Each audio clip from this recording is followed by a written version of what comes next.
Thoughts are like birds flying through the sky.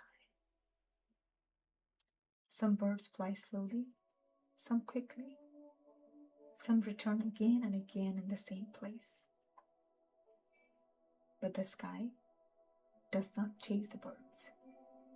It does not stop them. It simply allows them to pass freely. In the same way, thoughts come, thoughts go. Awareness remains open and unchanged.